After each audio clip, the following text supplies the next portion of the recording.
Вопрос нехватки топлива в Абхазии стоит остро уже не первый месяц. Государство предпринимает все возможные меры, чтобы жители не оставались без бензина. Организуются новые поставки, принимаются решения по распределению топлива между районами и автозаправочными станциями. Однако ситуация с ценами на бензин в разных районах республики остается неоднозначной.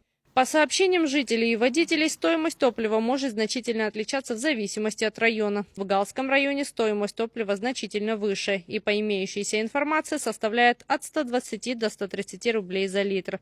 Возникает закономерный вопрос, почему разница настолько существенная. Как поясняют в Галской администрации, автозаправочные станции района закупают бензин из других источников. При этом оптовая стоимость топлива составляет около 120 рублей за литр. Если учитывать расходы на доставку и другие сопутствующие затраты, конечная цена по имеющейся информации не должна превышать примерно 130 рублей за литр. Всякого рода блогеры пишут, что в Галлии бензин продается по 175, по 180 рублей. И вот мы решили проехаться. На наших заправках на АЗС бензин сегодня по 130 рублей нам говорят. Но одна заправка нам сказала, что 95-й бензин по 140 рублей. Ну, была предупреждена, что уже по 130 рублей не продавали. У нас отпускная 120 плюс 10, чтобы вы в убыток не шли. Старайтесь держать 130 цену. Накануне ночью наша съемочная группа до 4 утра находилась в городе и следила за ситуацией с поставками топлива. Компания «Абхазтоп» закупила ГСМ из альтернативных источников и завезла его через Ингур, чтобы обеспечить бензином все автозаправочные станции. У нас до сегодняшнего дня кризис была, моментами получали там немножко. Думаю, дальнейшие будут представлять «Абхазтоп» дает сейчас в данное время чуть повышенные цены, но придется так поработать по возможности. Везде очереди, везде ночь ломают, люди очень обеспокоены. Сейчас урожай надо собрать, все надо готовиться к зиме. И такой кризис в данное время. По фактуре как идет, я пока не посмотрел, только подъехал, я только заправились, они должны выслать эти документы. Думаю, что 95-й, она завозился 95-й.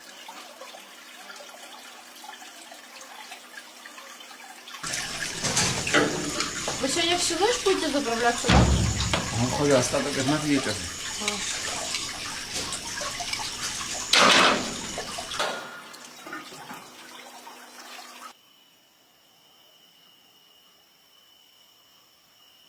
Уже с самого утра мы вновь решили пройтись по городу и посмотреть, изменилась ли ситуация на автозаправочных станциях после поступления бензина. И практически сразу стало очевидно. Новость о поставке топлива быстро распространилась среди жителей. Во многих местах на АЗС образовались большие очереди. Сегодня ночью мы получили партию топлива от компании «Абхазтоп» и будем реализовать на нашей автозаправочной станции. Также все автозаправочные станции по Галскому району обеспечены топливом на сегодняшний день.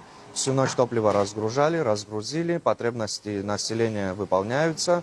Машины стоят, как вы видите, и такая же ситуация по всем автозаправочным станциям в Галле. Как долго вы стоите обычно на заправке? Где-то час. Здравствуйте, скажите, пожалуйста, как обстоят дела на заправке? Давно вы стоите? Нет, только что подъехал, вроде бы бензин нет, все есть. Вчера был большой завоз. Обычно в городе бывает очередь? Ну, с перебоями, но есть. Вам удается заправиться? Хватает бензина? Ну, конечно, есть, потому что люди же двигаются. Очереди выстроились буквально с первых часов работы. Люди старались воспользоваться возможностью заправиться, пока топливо есть в наличии. Для жителей района это стало особенно важным, учитывая, что в последние недели возможность свободно приобрести бензин была серьезно ограничена. При этом для жителей важно не только наличие бензина сегодня, но и понимание того, что заправиться можно будет и завтра. Ведь при сохраняющемся дефиците любая новая поставка становится событием, а появление топлива на АЗС сразу приводит к образованию очередей. Какой бензин у вас сегодня на заправке? На «Абхазтоп». 92 или 95? Мы видим 95. Пятый, да. Абхазтоповский бензин. По какой цене продаете? 130. 130. Смотрите, значит, покупная оптовая цена 120. Выплата плюс 10 рублей делаете. Так и держите цену, больше не поднимайте. Да, 130 Канистрами не заправляете вы? Сколько машин? машинами. Сколько машин? 95 или 92 заправиться надо. В любом случае. И пока поставки не станут регулярными, а цены более понятными и сопоставимыми, вопрос доступности топлива для жителей Галского района будет оставаться одним из самых острых. Тая Басария, Александр Хуторов, Гал Медиа.